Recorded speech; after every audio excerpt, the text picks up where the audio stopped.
Hello, my dear students. In today's session, we will discuss the questions of the poem Childhood. I hope the poem is clear to all of you. So let us start with the questions. The first question is, identify the stanza that talks of each of the following: individuality, rationalism, hypocrisy. So, when we see the word individuality, we are reminded of the stanza which discusses about the behavior of the individual when one is capable of taking one's own decision. So, when one realizes that he has his own individuality, his own mind to use, his own thoughts to produce, which are no longer influenced by others. So, all these are discussed in stanza number 3. That means the development of feeling of being individual. Then the word rationalism, this is discussed in stanza number 1. When one is able to rationalize thing, one is able to understand that how hell and heaven are imaginary places and they do not exist in reality, and thus they could not be located in the books of geography. That means development of the rational ability to think logically. So this is discussed in stanza number 1. Hypocrisy, it is discussed in stanza number 2. When the poet says that when one develops the ability to see through the hypocrisy of the world, so the hypocrite behavior, where one talks of love, preaches of love, but actually they never actually act accordingly in their life. That means they pretend. So, this way, the poet has very clearly explained the hypocrisy of the people in stanza number 2. Then, second question: what, according to the poem, is involved in the process of growing up? So, here the poet says that the process of growing up, it involves, it clearly shows the loss of childhood innocence. As one grows, one stops trusting others and starts finding faults in others. So one becomes more individualistic and rational. So this rationalism, the ability to see through the hypocrisy and craftiness and discovery of one's individuality are the factors which are involved in the process of growing up, right? And now the third question: what is the poet's feeling towards childhood? Now, in this poem, we find that how the poet is obsessed with the question about the loss of his childhood, that when he had actually lost his childhood. The poet believes that childhood is a period of simplicity and innocence, and it is in childhood that one takes others at their face value. Childhood is free from the taints of guile and rationality, and thus it is marked by total acceptance and humility.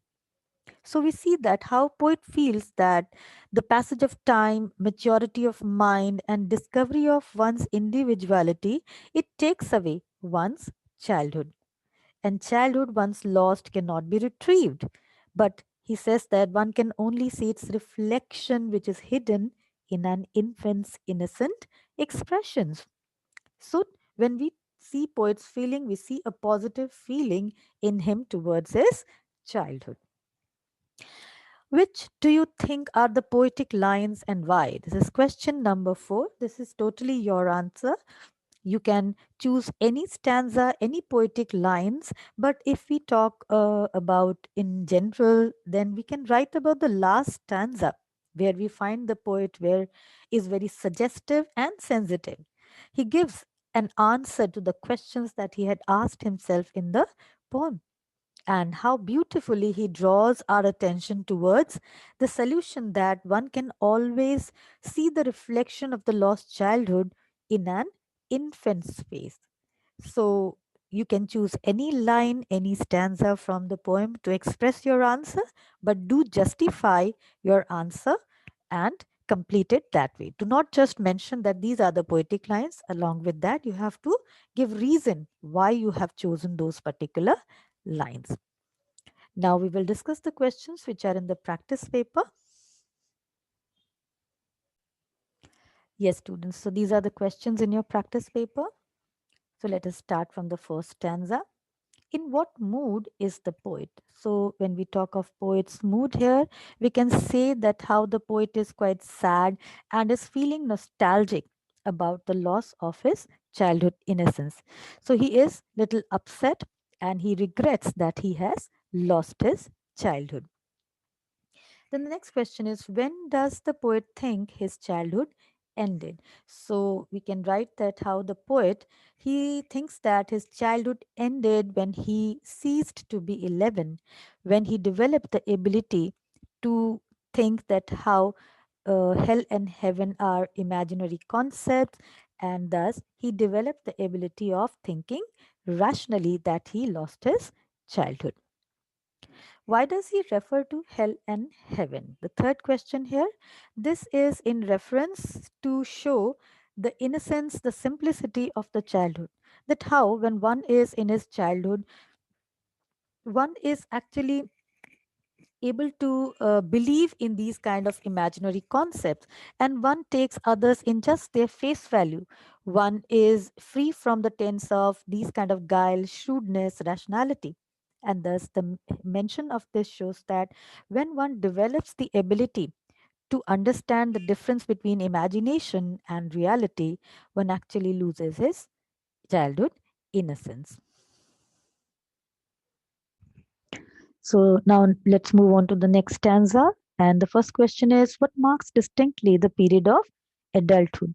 So the ability to see through the hypocrisy, the craftiness of the world marks distinctly the period of adulthood. Second question, what is expected of the adults or grown-ups towards the young one? The thing that is expected from the adults towards the young one is that they should act responsibly, they should be role models to their young ones, and they should practice what they preach. Why is the poet's opinion about the adults so negative? Now, when we see this question, we see that how poet believes that childhood is free from all kind of shrewdness, cleverness, rational thinking, etc. And it is marked by total acceptance and humility. But as one grows up, one develops the ability to think rationally, one also adopts the hypocrite behavior, and one is capable of taking independent decisions. So, this way, one is lost in the ways of the world, and one loses the childhood innocence and the simplicity. So he believes that one should always act responsibly. One should not become shrewd, one should not be lost in the ways of the world. But what he finds is that how the adults they start acting in a different manner, and thus they lose the childhood innocence. And that is why he is little negative about the adults, because somewhere they fail to shoulder their responsibility. Now the third stanza. First question is, when does one become aware of one's individuality and how? So, when one is able to understand that his mind is totally his own and he is capable of taking his decision, his thoughts are not influenced by others. B part. The repetition of I, my, and mine is significant. How? The repetition of I, my, and mine is significant as these put emphasis on the fact that how one realizes that how his mind is purely his own. He is capable of thinking on his own. His thoughts are not influenced by others. So he understands the fact that he is also an individual being who can take his own decisions and act according to his own wishes. So this fact is emphasized through the words I, my, mine. What is the significance of the sign of exclamation at the end of the last line? So, here, when we see that in all the stanzas, the poet is actually starting the stanza with a question. And he makes certain speculations, and after making those speculations, he wonders on the answers that he finds. And thus, he is little surprised. He is in a state of shock that is this the time that he lost his childhood? So that way he puts this expression here because he is actually little surprised at the fact in understanding the fact that when he has gained the ability of being an individual, he understood his individuality, was that the time that he lost his childhood. The fourth stanza, the poet wonders where his childhood went. Why? Here, the poet actually talks about the fact that how one is lost in the ways of the world. He's too busy, he's involved in the process of earning livelihood that he forgets about his childhood. And he forgets also the place to which the childhood is hidden. And that's why he wonders. He's surprised because how he has forgotten about his childhood. B part, that's hidden in an infant's face. So we see that how childhood once gone cannot be retrieved. But the poet feels that it has gone to some forgotten place. And then he also gives an answer to the question that he has asked. So we see that how he is suggestive in the ending lines. And he says that how one can always find the lost childhood in an infant's face. So you can actually see the reflection of the childhood innocence in an infant. And how can one regain the lost childhood? The answer is already given there. Again, the answer is repetitive that looking at the face of an infant, one can always find the lost childhood. So, students, this is all about the questions. You have to now complete these question answers. So, have a nice day. Thank you all.